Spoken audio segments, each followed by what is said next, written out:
Hello दोस्तों, स्वागत है आपका नई क्लास में नए टॉपिक के साथ में। आज हम लोग समझेंगे क्या होता है टोलन अभिकर्मक। ठीक है ना। टोलन अभिकर्मक क्या है इसको समझने वाले हैं। बहुत इंपॉर्टेंट है, आपके पेपर के लिए पूछा जाता है। इसकी सहायता से एक परीक्षण किया जाता है। कौन सा परीक्षण किया जाता है, कैसे किया जाता है, हर एक चीज के ऊपर बात करेंगे। ठीक है, शुरुआत करते हैं। तो समझो, जो आपका सिल्वर नाइट्रेट होता है, बिल्कुल ईजी वे में समझाऊंगा। सिल्वर नाइट्रेट और जो आपका अमोनियम हाइड्रोक्साइड जो होता है, इन दोनों का जो विलयन होता है, इन दोनों का विलयन क्या कहलाता है? टोलन अभिकर्मक कहलाता है। कैसे? देखो, हमने ये क्या ले लिया, AgNO3 ले लिया। ये आपका क्या है? सिल्वर नाइट्रेट है। ये आपका क्या है? सिल्वर नाइट्रेट है। AgNO3 क्या है? सिल्वर नाइट्रेट है। ठीक है ना। बिल्कुल इजी वे में समझाऊंगा, कोई भी जल्दबाजी नहीं होगी। ठीक है, आपको समझ में आना चाहिए। तो AgNO3 क्या है? सिल्वर नाइट्रेट है। और हम क्या लेंगे? Ammonium hydroxide, NH4OH। ये आपका क्या है? अमोनियम हाइड्रोक्साइड है। क्या है? Ammonium hydroxide. अभी तक हमने क्या देखा? अभी तक हमने कुछ भी नहीं देखा। बस अभी तक हमने ये देखा कि जो आपका सिल्वर नाइट्रेट है और जो आपका अमोनियम हाइड्रोक्साइड है, इन दोनों का जो विलयन है वो क्या कहलाता है? आपका टोलन अभिकर्मक कहलाता है। टोलन अभिकर्मक का फॉर्मूला होता है Ag2O। क्या होता है? Ag2O इसका फॉर्मूला होता है। क्या देखा अभी तक हमने? ये देखा कि जो आपका टोलन अभिकर्मक है वो किससे मिलकर बना है? तो जो आपका सिल्वर नाइट्रेट है और जो आपका अमोनियम हाइड्रोक्साइड है, सिल्वर नाइट्रेट अमोनियम हाइड्रोक्साइड का विलयन टोलन अभिकर्मक होता है।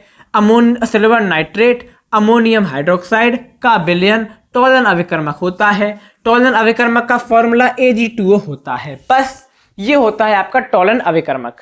अब देखो, इसकी जांच क्या है, परीक्षण क्या है, क्या चीजें हैं, समझो। ठीक है, इसको टोलन अभिकर्मक कहते हैं। टोलन अभिकर्मक एल्डिहाइड से क्रिया करके, अब ये जो आपका टोलन अभिकर्मक है, यानी कि जो आपका Ag2O है, ये क्या करता है? एल्डिहाइड किससे क्रिया करके? एल्डिहाइड से क्रिया करके। एल्डिहाइड से क्रिया करके, एल्डिहाइड यानी कि CH3CHO जोड़ दो। तो ये टोलन अभिकर्मक एल्डिहाइड से क्रिया करके क्या बनाता है? रजत दर्पण बनाता है। क्या बनाता है? रजत दर्पण बनाता है। मैंने क्या बोला? टोलन अभिकर्मक कैसे बना? कैसे बना? कैसे बना? कैसे बना? ऐसे बना।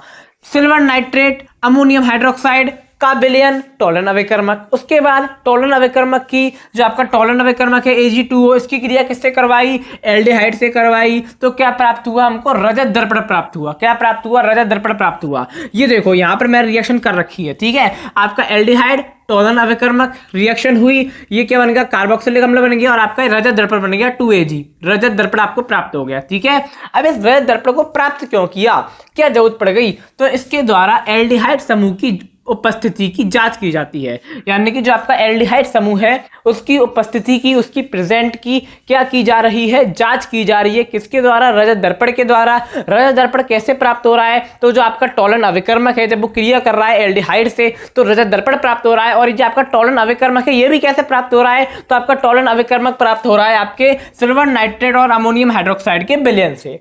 सिंपल सा। यानी कि सबसे पहले आपको एक चीज ध्यान में रखनी है, बिल्कुल आपको समराइज करा दूं चीजों को, बिल्कुल आपको याद करा दूं चीजों को, ध्यान से सुनो। सबसे पहले हमारा सिल्वर नाइट्रेट और हमारा अमोनियम हाइड्रोक्साइड, क्या बोला मैंने? सिल्वर नाइट्रेट AgNO3 और हमारा अमोनियम हाइड्रोक्साइड NH4OH का जो विलयन है वो क्या है? आपका Ag2O यानी कि टोलन अभिकर्मक है। टोलन अभिकर्मक आपको प्राप्त हो गया।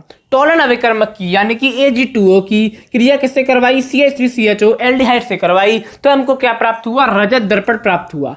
क्या प्राप्त हुआ? रजत दर्पण प्राप्त हुआ। और इसकी सहायता से हम क्या करते हैं? एल्डिहाइड जो समूह है उसकी उपस्थिति की जांच करते हैं, वो प्रेजेंट है या नहीं है, वो उपस्थित है या नहीं है, इसकी जांच करते हैं। बस सिंपल सा है, इजी वे में मैंने आपको समझा दिया है। आप फटाफट से क्या करो, इसका स्क्रीनशॉट ले लो। बिल्कुल जितना भी इजी हो सकता था उतने मैंने आपको समझाने का प्रयास किया। आपकी परीक्षा की दृष्टि से महत्वपूर्ण है। आशा करता हूं कि आपको समझ में आ गया होगा। अब मैं आपको मिलूंगा एक और नई क्लास में नए टॉपिक के साथ में। तब तक के लिए जय हिंद, जय भारत।